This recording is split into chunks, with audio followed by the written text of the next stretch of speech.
Doctor BR Ambedkar Konaseema జిల్లా కొత్తపేట నియోజకవర్గం కొత్తపేట మండలం వానపల్లి శివారు ఎంకే నగర్ నందు నూతనంగా ఏర్పాటు చేసిన స్వర్గీయ వంగవీటి మోహనరంగ విగ్రహావిష్కరణ కార్యక్రమంలో ప్రభుత్వ విప్ మరియు శాసనసభ్యులు చిట్ల జగ్గిరెడ్డి పాల్గొన్నారు. ఆయన విగ్రహానికి పూలమాలలు వేసి నివాళులర్పించారు. పేద వర్గాల కోసం అహర్నిశలు పాటుపడ్డ వ్యక్తి రంగా అని అన్నారు.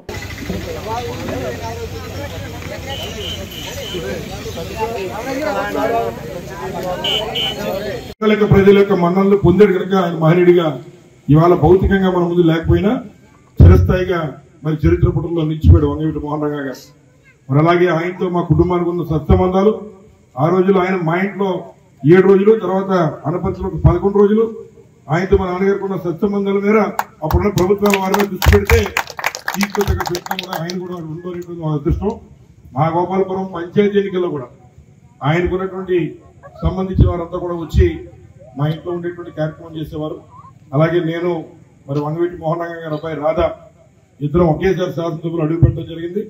ఈ రోజు కూడా మరి ఆయనతో సత్సంబంధాలు కొనసాగిస్తూ ఉన్నాం. మరి రాధా కూడా మరి చాలా కష్టపడిన నాయకుడిగా మరి ఆయన ఎదురైనటువంటి సందర్భాలు మీ అందరికీ తెలుసు. ఏది ఏమైనా మరి రంగా గారిని మాత్రం ఒక వర్గానికి ఒక కులానికి వర్గానికి పరిమితం చేయకండి. ఆయన అన్ని వర్గాల్లో పేదవాళ్ళ ప్రతి వారిని కూడా మరి గుండెల్లో టచ్ చేసే విధంగా ఆయన సమయంలో ఆయన కార్యక్రమాలు చేశారనే విషయాన్ని ఈ సందర్భంగా మనవి చేసుకుంటూ, కొంత కావాలని పాలసీగా రావడం కాదు కానీ మరి గడపడపై తిరుగుతున్న భాగంలో మరి ఆఖరి ఉన్నటువంటి అన్ని కూడా పూర్తి చేసి ఇక్కడ రావడం కొంత ఆలస్యమైనందుకు గణేత భావించొద్దు. తప్పనిసరిగా రాబోయేటువంటి కాలంలో ఇంకేటువంటి మంచి కార్యక్రమాలు ఏం చేసినా అండగా దండగా ఉంటాం. గతంలో కూడా వెలిచేరులో కొన్ని విగ్రహాంశాలు గట్రా చేస్తే మొట్టమొదటి వెళ్ళి లేదు అంతకంటే మంచి విగ్రహం పెట్టుకోండి అని చెప్పి డొనేట్ ఇచ్చిన వాడిని నేను. ఇంకైతే ఎక్కడ కూడా రంగా గారి విషయంలో వెనక్కి తగ్గే ప్రసక్తి లేదు.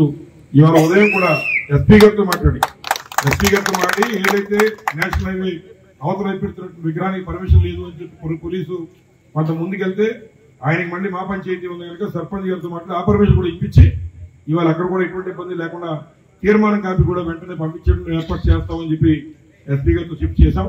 కాబట్టి యువతంతా కూడా ఆయన ఆదర్శంగా తీసుకుని అందరికీ ఉపయోగపడే విధంగా అందరి వాడిగా రంగా గారిని ఉంచాలని మరొకసారి మీ అందరినీ కూడా కోరుతూ, ఈ కార్యక్రమంలో నన్ను కూడా పిలిచి ఈ అదృష్టంలో పాల్పంచుకునే అవకాశం నాకు ఇచ్చినటువంటి విగ్రహదాత కానీ లేదా ఇక్కడ కమిటీ ఎవరైతే ఉన్నారో ఈ ఏర్పాటు చేసినటువంటి కమిటీ పెద్దలు కానీ ఇక్కడ నివాసం ఉంటున్న పెద్దలందరికీ మరొకసారి హృదయపూర్వక ధన్యవాదాలు.